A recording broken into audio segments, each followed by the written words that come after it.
خداوند کے زندہ کلام میں سے پیدائش کی کتاب اس کا 25واں باب۔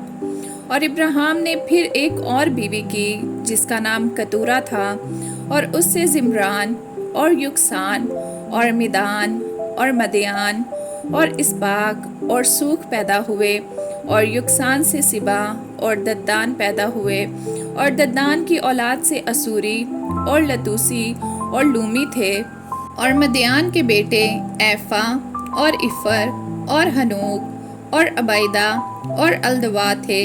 یہ سب بنی کتورا تھے۔ اور ابراہیم نے اپنا سب کچھ اسحاق کو دیا، اور اپنے حرموں کے بیٹوں کو ابراہیم نے بہت کچھ انعام دے کر اپنے جیتے جی ان کو اپنے بیٹے اسحاق کے پاس سے مشرق کی طرف یعنی مشرق کے ملک میں بھیج دیا۔ اور ابراہیم کی کل عمر جب تک وہ جیتا رہا 175 برس کی ہوئی، تب ابراہیم نے دم چھوڑ دیا اور خوب بڑھاپے میں نہایت ضعیف اور پوری عمر کا ہو کر وفات پائی، اور اپنے لوگوں میں جا ملا۔ اور اس کے بیٹے اسحاق اور اسماعیل نے مکفیلا کے غار میں جو ممرے کے سامنے ہتی سوہر کے بیٹے افرون کے کھیت میں ہے اسے دفن کیا۔ یہ وہی کھیت ہے جسے ابراہیم نے بنی ہت سے خریدا تھا، وہی ابراہیم اور اس کی بیوی سارا دفن ہوئے۔ اور ابراہیم کی وفات کے بعد خدا نے اس کے بیٹے اسحاق کو برکت بخشی، اور اسحاق بیر الہی روئی کے نزدیک رہتا تھا۔ یہ نسب نامہ ابراہیم کے بیٹے اسماعیل کا ہے، جو ابراہیم سے سارا کی لونڈی ہاجرہ مصری کے بطن سے پیدا ہوا۔ اور اسماعیل کے بیٹوں کے نام یہ ہیں، یہ نام ترتیب وار ان کی پیدائش کے مطابق ہیں۔ اسماعیل کا پہلوٹا نبایوت، پھر کیدار اور ادبائیل اور مبسام اور مشما اور دوما اور میسا، حدد اور تیما اور یتور اور نفیس اور کدما، یہ اسماعیل کے بیٹے ہیں۔ اور انہی کے ناموں سے ان کی بستیاں اور چھاونیاں نامزد ہوئیں، اور یہی 12 اپنے اپنے قبیلہ کے سردار ہوئے۔ اور اسماعیل کی کل عمر 137 برس کی ہوئی، تب اس نے دم چھوڑ دیا اور وفات پائی، اور اپنے لوگوں میں جا ملا۔ اور اس کی اولاد حویلا سے شور تک جو مصر کے سامنے اس راستہ پر ہے جس سے اسور کو جاتے ہیں آباد تھی۔ یہ لوگ اپنے سب بھائیوں کے سامنے بسے ہوئے تھے۔ اور ابراہیم کے بیٹے اسحاق کا نسب نامہ یہ ہے۔ ابراہیم سے اسحاق پیدا ہوا۔ اسحاق 40 برس کا تھا جب اس نے ربکا سے بیاہ کیا، جو فدان ارام کے باشندہ بیتوئیل ارامی کی بیٹی اور لابن ارامی کی بہن تھی۔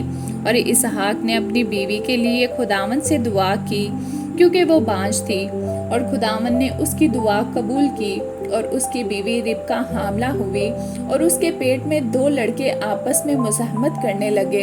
تب اس نے کہا، اگر ایسا ہی ہے تو میں جیتی کیوں ہوں؟ اور وہ خداوند سے پوچھنے گئی۔